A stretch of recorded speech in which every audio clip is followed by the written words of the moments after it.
Hello, YouTubers. Joe Kersey here on Saturday, December 22nd, 2018 at 19:05 in the evening, Eastern Time. God blesses everyone.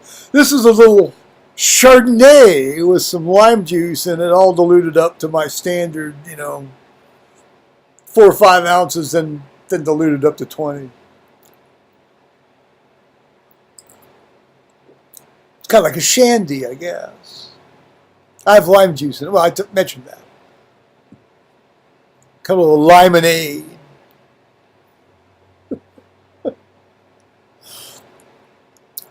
Well, Christmas comes once a year, and I'm, damn glad it does if I have to go through this crap every year. Nah. As promised yesterday, I had a kind of a list of a couple of topics that had come up when I was doing my Friday Skype with Tony Ballman out in Tucson. And one of them had to do with taking a dump in a gas station toilet as one traveled back in the late 50s and early 60s. Actually, at that time, the state of Ohio had some really, relatively nice roadside rest stops on the state highways. And they were outhouses. None of these kind of palatial suites that you have nowadays. But very many fewer, of the, like there are palatial suites, but they're few in number. Whereas before, on pretty much any major state highway, about every 15, 20 miles, you'd have a place you could pull off and take a leak, or if you had to take a dump, or change your Kotex, or whatever the hell you had to do, or stop and have a picnic, have a cup of coffee, pull your thermos out, have a cup of coffee, play with the dog, let the kids blow off steam. They were nice. Now, of course, some people don't like to use outhouses, and sometimes that's understandable, because these are just pit toilets. These aren't the nice, big, modern outhouses where it's, it's like goes down about 50 feet into a concrete hole, and it might get pumped out once a century or something, but it doesn't matter because it's ventilated and you don't smell it anyway. Those fucking creatures that'll bite you on the nuts, though, are still lurking around, so you gotta keep your can of spray handy. Don't want to dangle down there too long with those brown recluse boys down there.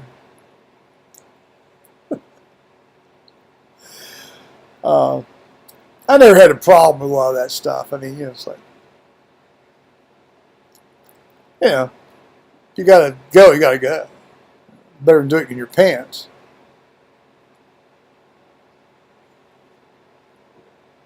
Oops. So, this was an interesting trip. I was 9. This was, would be in,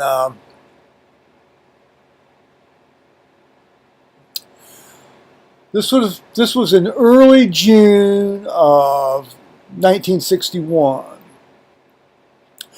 and my mother had one more summer semester to go to finish her bachelor's degree at Miami University, because she had done her first 2 years at college in Wilmington College in 1928 to 1930. But then she had to go back after the state required teachers to have bachelor degrees to get her bachelor's degree. And so it took her 4 summers to do the last 2 years of undergraduate work, and she did it at Miami University, which was a relatively easy drive from Lebanon to Oxford, Ohio, and she did that in the summer. summer semester work. Did that 4 years. This was going to be her last year doing that, but she hadn't started that yet. That would have started about 2 or 3 weeks later. Meanwhile, my sister had just graduated from high school, and she was going to start Ohio State that September. And I don't think she had a job at a 4-H camp, and that she hadn't started doing that yet. So we had like a week and a half, 2-week window. So my Aunt Sally and Uncle Frank said, they had 2 tents. We'll take the tents. Uncle Frank had a boat. We'll go down to Lake Cumberland, Kentucky, and just stay there for about a week. And on the way back, we can stop at Mammoth Cave, see Mammoth Cave, and then go home. And since we hadn't been taking a break, since '57, this was going to be a nice little vacation for us. In camp, and it's fun, and you have a fire, and you cook food over the fire, and everybody has a good time. Yeah, it's a great time.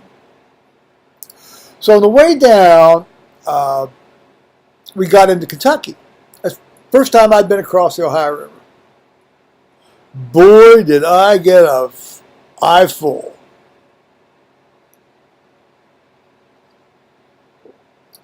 We had to stop for gas. This is in 1961. And then you had to use the bathroom, as one does occasionally, particularly when you're 9 years old. And you've got drinking fountains on the outside wall of the gas station. And you've got, I had never even heard of this before. Sure broadened my horizons on how the world worked. And you saw a sign over one drinking fountain that said, "Whites only." And you saw a sign over the absolutely same kind of drinking fountain, about 4 feet down the way, that said, "Blacks only." It's like, and then you've got the toilets. Turns out there were 4 of them. 2 men's and 2 women's. And you had, over one men's that said whites only, over the other men's said blacks only, and then same for the women's, whites only, blacks only. Good grief. Now, I came to understand later that some gas stations didn't offer the blacks only option for the bathrooms at all. There was a sign sort of directing them out back to a yard or a field or someplace. Maybe they had an outhouse back there, but it's like, well, Joe got a little enlightenment on the way the world worked then, didn't he? So meanwhile, I started to go into the bathroom. And my sister said, wait. She says, "You can't go in there." I said, "Why not? I got to use it." Well, my sister's 8 years older than me, by the way. So I was 9, so she was 17. She just graduated from high school. And she says, "You might get sick going in there." I said, "Oh, I don't mind how it smells."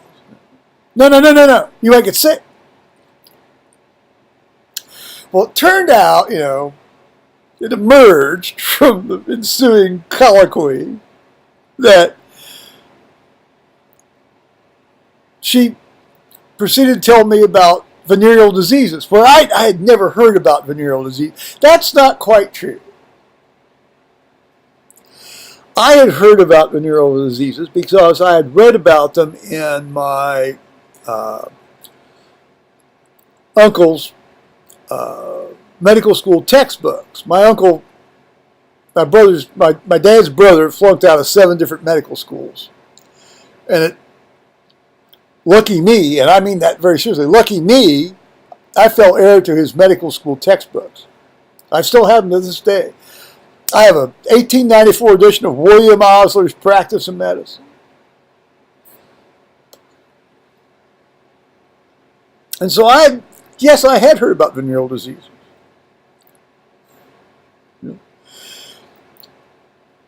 Well, my sister says you can get venereal diseases going.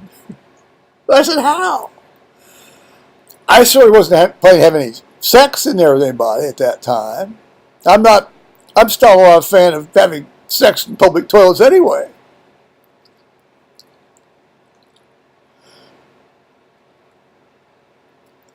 One of the great things about my parents,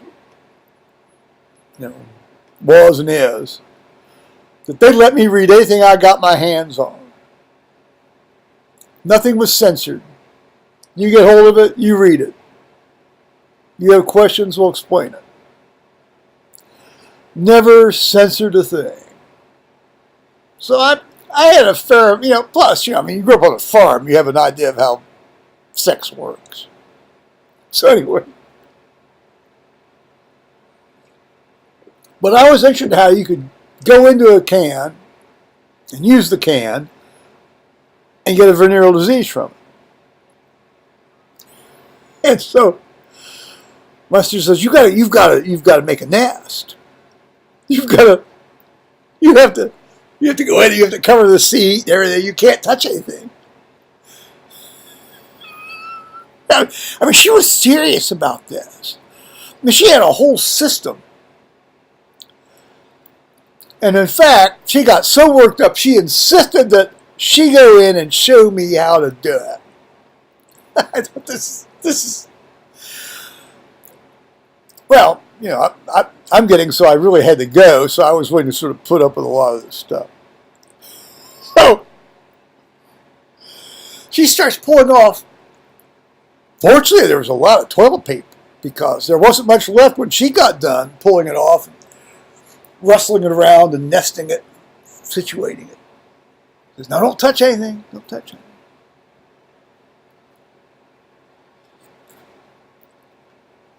And so eventually she left. And all right.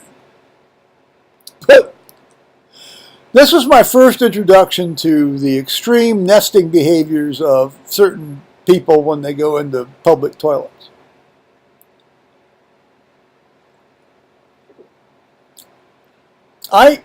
Well, you can see this. Actually, you go into public toilets in certainly in the UK. Well, and in Europe too. Central Europe anyway. This last trip, Eastern Europe. They've got these things you pull up, and they have on airplanes. You can cover the seat and all. I was like, right there they could cut their fuel costs down right there by not including those things on the airplanes.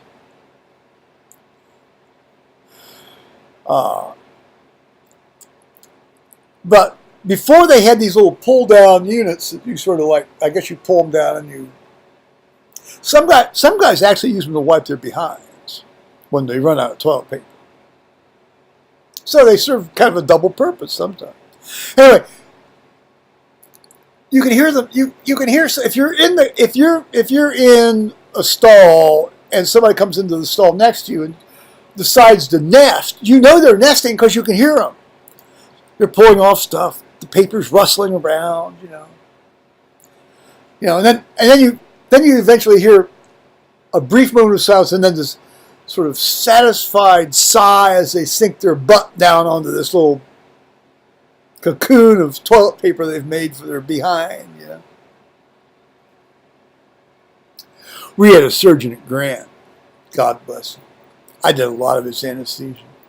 We'll call him Dave, but I won't use his last name. Dave was a nester.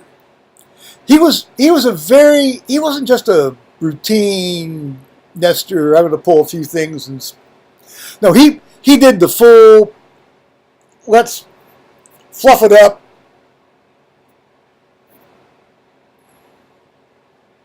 You could hear him.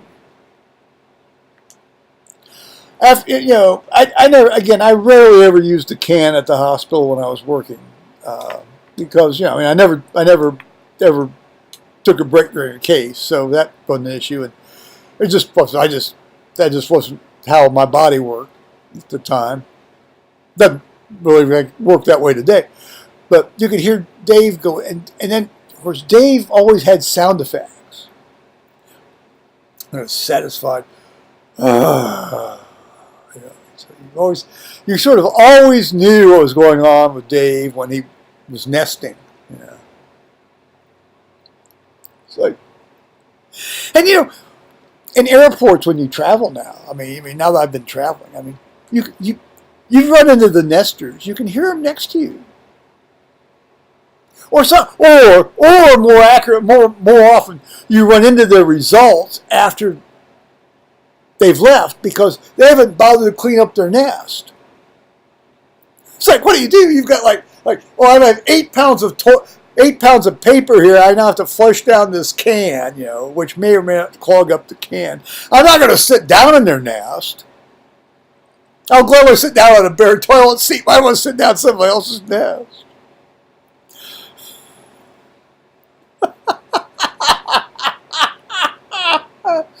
So that's where my sister introduced me to nesting behavior.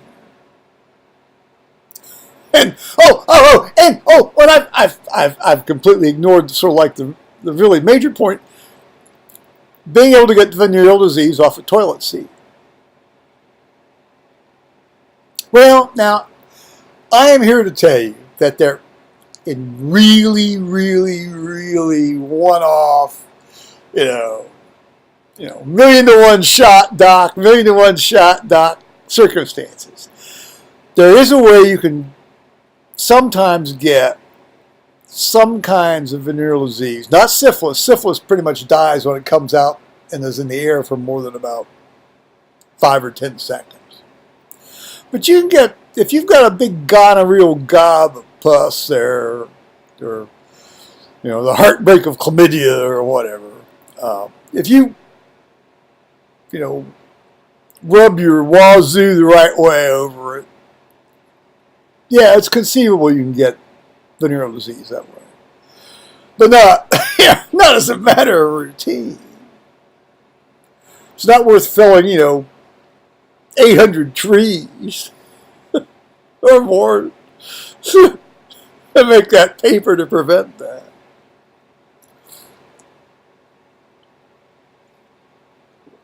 So my sister was in error over that a little bit, but not completely in error, because it is. If you've got somebody coming in there dripping the green goo out of their wazoo, and it hasn't dried there, if it's still all wet and warm when the next guy comes in, then he hasn't taken the trouble to sort of cast his eye about the area where he's going to sit. Which pretty much ignores the whole point of the institutionalized racial segregation that I started out with, doesn't it?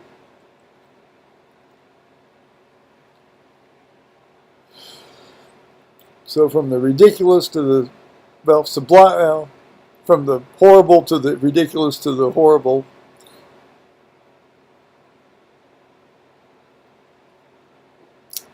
So, gas station toilets and nesting behaviors and venereal disease. So I'll say bye-bye YouTubers on that one.